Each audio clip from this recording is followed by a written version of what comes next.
Welcome back to my channel. My name is Kari and I post all things bookish and lifestyle content. Today's video I'm going to go over my February hopefuls or my February TBR. So these are just some books that I'm hoping to read throughout the month of February that I've either been anticipating, I'm in the middle of the series, I'm going to start a new series, or they're just books that I've heard about that I want to read.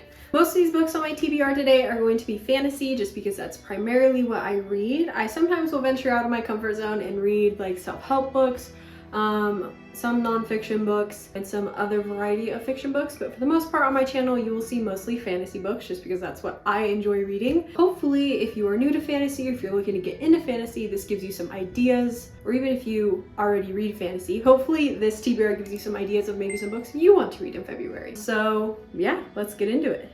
I'm not gonna lie to you. Some of these books in the stack I just used so I could get the first intro with. Like, I've already read Serpent and Dove, so that won't be on here. And then The Watchmaker's Daughter I'm also not going to be reading this month at least. So some of the books that I'm going to be talking about are physical copies. Some of them are going to be books on my Kindle, so I will just pop them up on the screen somewhere so you can see the title. I feel like I'm always way too ambitious with my TBR, and then I end up only reading like 2 or 3 of those books. So hopefully I can accomplish more than that, but I also, if you didn't know, am a PhD student currently, and I also teach, so I have a lot of things that I'm juggling. So usually I anticipate that I can read more than what I actually do, just because of other commitments that I have going on in my life. My first book on my February TBR that I want to read is Godkiller by Hannah Canner, and this is a very small book, as you can see. This book came out in 2023. Actually, I thought that this book had been out much longer than what it had for some reason, because it's been on my TBR since, I guess, 2023 when it came out. But this book follows our main character, Kissin, and she lives in a world where gods are forbidden. And so the gods gain power by people worshiping them and from human desires. And so basically the king of this land has forbidden people to worship the gods or to be involved with them or to, you know, interact with them in any way. And so Kissin's family was actually killed by a fire god when she was a child, and so now she makes a living off of hunting them and basically following the king's law of not favoring the gods, and if anything she tries to kill them. And so Kissin meets a few other people along the way, and they end up apparently going together to try and find the wild gods and beg them each for a favor. So this is supposed to be a really well done novel. I'm really excited to read this one, and especially because it's short, I feel like I will be able to get through it this month, but I guess we'll see. Okay, so the second book I'm hoping to read this month is going to be Curious Tides by Pascal Lascelles. And so this is more of a witchy, dark academia thriller novel. I definitely think there's gonna be some romance in here too. I hope so, at least. So basically our main character, Aldrin, is a student at a magical university, and recently some of her classmates have been washing up ashore drowned and dead. So she is wondering why this is happening, and if it's tied to a secret society that has been known to be a part of the magical university. And so she teams up with the help of a reclusive student named Baz, and he is well versed with the dark arts, and so this is why she decides to pair up with him. And so they're trying to figure out what's causing the murders and how to stop them before potentially she's next. So I definitely think that this is going to be a really good book. I think it's going to have all the dark academia elements that I really like.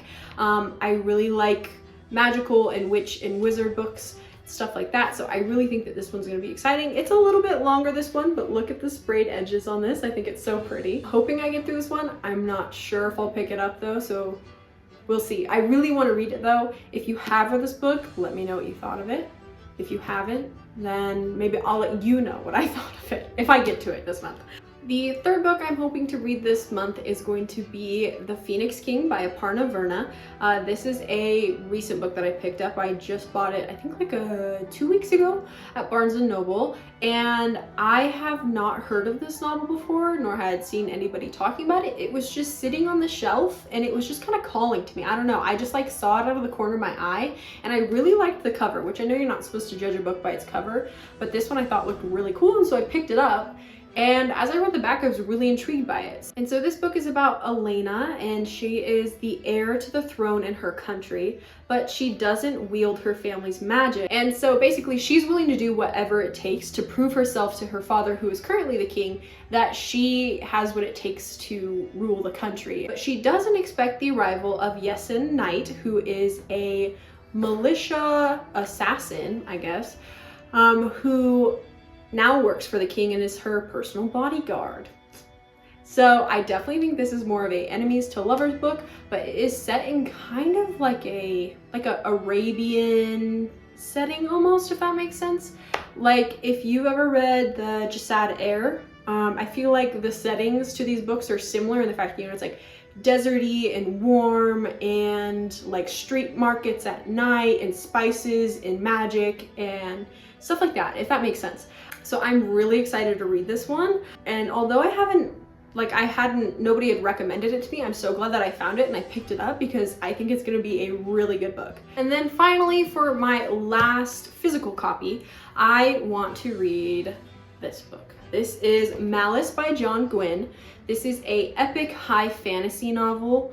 And so it's kind of set in like a medieval era, if that makes sense, but it's a lot like Lord of the Rings. Like there's giants, there are knights, there are regular small folk town people, there are people training to become knights and to prove themselves. And so this is a multi-POV fantasy book. It follows 4 characters most of the time. Sometimes there's a random POV in there of like a side character, but it's also interesting. As you can see, I have started this one. I'm not very far into it, at least not by my standards. But so far, this book has been so captivating. I've never read a book by John Gwynne before, but I know a lot of people that like epic fantasy really like his novels, along with Brandon Sanderson, are 2 of like the main people that always get recommended when I ask about books. I know there's quite a few books in this series, and as you can tell, they're very large. And so this is definitely one that I'm gonna pick throughout the next like 2 to 3 months probably, because it is epic fantasy. It is a lot of information already so far. So our main character here is Corbin. He wants nothing more to be a warrior for the king, and he seems like he's probably around like 14, I believe, right now. At least in the beginning of the book, he's around 14. I really like Corbin's character so far. He's very witty. You can tell he's very young, but he's very ambitious. He really wants to prove himself, is like in the middle of like struggling with finding himself almost, at least in this part of the book that we're in. So I'm really excited to keep following him. He's definitely my favorite POV so far. I think he's my favorite character so far. So our next character is Evnis. I think that's how you pronounce his name. He almost seems like he's like our antagonist in the book so far. I'm not exactly sure yet. But basically, he has sacrificed a lot in his life and he really wants power. He wants to become the king of the land and take the current king's place, and he'll do whatever it takes to basically gain that power. And he basically like sells his soul away to be able to earn that power, and it's close within his grasp, and so we kind of get to see his POV along with everybody else's. Our next character that we follow is Veratus. He is the newest member in the warband to the prince. And so he basically got put there because his family was like, you need to prove yourself, and he was like, eh. But he's one of the most skilled swordsmen to come out of his homeland, and so he has a lot that he wants to prove to his family, but also to his country, and he wants to live up to his family name. And so being in the prince's warband is giving him the chance to do that, and he will apparently face some turmoil and war throughout this book. And then our last one is actually the POV of the prince, that Veratus is in his warband. Does that make sense? Are my words making sense? So our last POV, that's one of our main POVs, is Nathair, and he is the prince, an heir to the throne, an heir to the kingdom. And he has ideas that are different from his father, the king's, and he has a lot of different plans, and he wants to shape the world in a way that maybe the king wouldn't necessarily agree with. And so this takes place after a giant battle has occurred here, and basically like centuries ago or something like that, or like a century ago, or like a few decades ago. I don't know, it was a while ago that there was a big war between giants and humans, but now once people have thought everything was fine after the war, giants are stirring anew, stones are weeping blood as a sign that the gods are back. There are apparently sightings of giant worms. So I don't really know what's going on, but I definitely think there's going to be a lot of epic battle scenes in here. I'm really excited to read this one. This is definitely one that I don't know if I will finish this month. I think I'm going to have to pick through it over the next 2 months, just because, like I said, it is a lot of information and a lot of words, but I love them all so far. So, okay, and finally, for my last book of the month that I'm hoping to read, well, I guess I'm going to be listening to it, is going to be Onyx Storm. Everybody and their mom is reading this book, has read this book, is going to read this book, but it's just come out recently, and I really liked the first Fourth Wing book. I struggled to get through the second one. I had to actually, I DNF'd it the first time, and then I reread it and I got through it and I enjoyed it. But I have secured a audiobook copy from Libby, and I will be able to listen to Onyx Storm. I think that's gonna be the easiest way for me to read it. And I'm really excited to get back into Basgiath and everything that's going on with them. So those are the books that I am hoping to read this month. I know it's a lot, I know it's very ambitious. But there's also some booktubers out there that do like 20 books a month. So we'll see what I can handle with everything that I've got to do outside of just reading this month. But I will do a wrap up at the end of February to talk about the books that I did actually end up reading, and see if any of these that were on my TBR actually made it into the books that I read this month. But comment down below and let me know what books you're hoping to read this month, and give me some recommendations, because my ever-growing TBR can always use more books. I hope you enjoyed this video. If you did, let me know below, and then if you have any ideas of videos you'd like me to make, please let me know, and I would be happy to make them. I think that's all for now. I'll see you in the next one.